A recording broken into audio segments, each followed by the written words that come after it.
연준의 통화정책의 변화는 빠르면 5월, 일반적으로는 한 6월 정도부터 금리를 인하할 가능성이 높아졌다. 이렇게 좀 평가할 수 있을 것 같습니다. 네, 안녕하십니까. 유진투자증권에서 전략 맡고 있는 허지환입니다. 네, 오늘은 올해 들어서 처음으로 열린 FOMC 회의의 의미와 그 시사점과 그에 따른 투자 전략을 말씀드리도록 하겠습니다.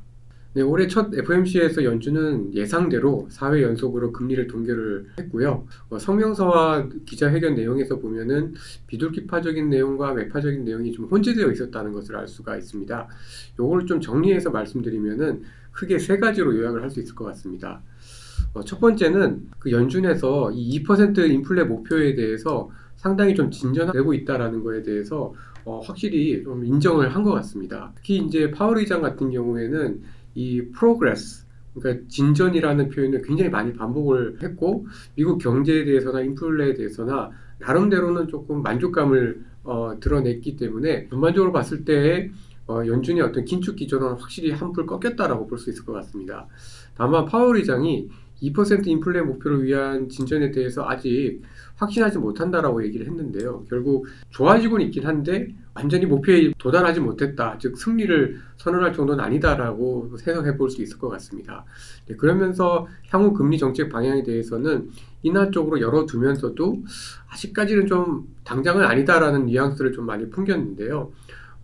금리 목표에 대해서 어떤 조정이든 신중하게 평가할 것이다라고 해서 예전에는 추가적인 정책 강화라는 문구, 즉 긴축을 암시하는 추가적인 정책 강화라는 문구를 빼버리고 이번에는 어떤 조정이든 신중하게 평가할 것이다라고 해서 금리 인하에 대해서 어떤 열어놓는 발판을 마련을 했다라고 보여집니다. 그러나 여전히 확신이 좀 필요하다라고 하면서 시간을 버는 듯한 그런 모습들을 좀 보여줬고요. 그리고 기자회견에서 3월 인하에 대해서는 여전히 성급하다, 하지 않을 것 같다라고 얘기를 하는 대신에 QT, 즉 연준의 자산 축소에 대해서는 할 거다, 좀 인덱스하게 논의를 시작을 하겠다라고 얘기를 하면서 전반적으로 이번 FOMC에서는 매파와 비둘기적인 거를 혼재되어 얘기를 하면서 전반적으로 올해 내에 금리 인하는 있을 거지만 당장은 아니다, 즉 2월이나 3월은 아니다라고 얘기를 좀 했습니다.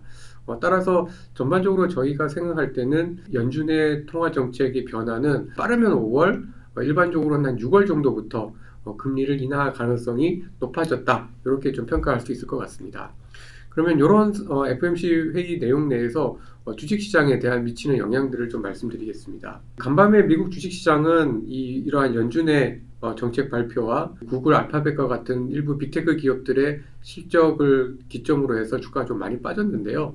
여전히 미국의 유동성 여건은 나쁘지 않기 때문에 주식시장이 조금 조정을 받을 수는 있어도 전체적인 추세는 아직 유효하다, 상승 추세는 유효하다라고 보고 있습니다.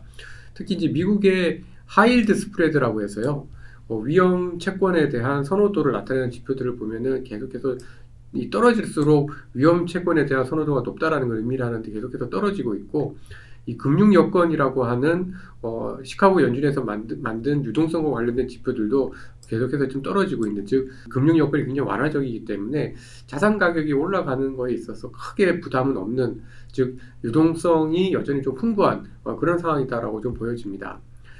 그리고 특히 이제 금리 인상이 중단된 구간에서는 이 주가가 좀 올라가게 마련인데요. 과거에 금리가 인상이 되다가 중단된 경우들을 최근의 경우까지 합쳐서 한 4가지 사례들을 보면은 대체로 다 주가가 오르는 모습들을 보여주었습니다.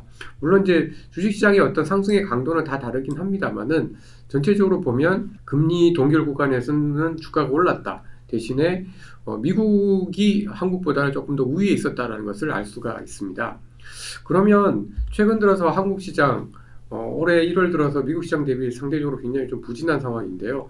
언제 그러면 본격적으로 좋아질 거냐? 그 QT, 그러니까 연준의 어떤 그 자산을 매각하는 QT 정책이 중단되거나 조금 반전된 이후에 국내 주식시장이나 코스닥 시장이 상대적으로 좀 좋지 않을까라고 좀 판단을 좀 하고 있는데요.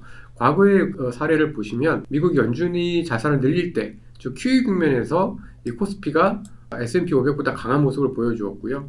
그리고 코로나 때도 마찬가지로 코스피보다는 코스닥 시장이 또 강한 모습을 보여주면서 미국, 한국 내에서는 코스닥 이런 식의 모습들이 QE 국면에서 나타났다는 것을 알 수가 있습니다. 따라서 지금처럼 QE가 계속해서 이어지는 구간에서는 상대적으로 코스닥이 제일 불리하고 그 다음에 한국 시장, 그 다음에 미국 시장이 가장 나은 그런 상황이 좀 될 걸로 판단을 좀 하고 있어서 이런 부분들을 투자에 참고하시면 될 것 같습니다. 예, 이것으로 발표 마치도록 하겠습니다. 감사합니다.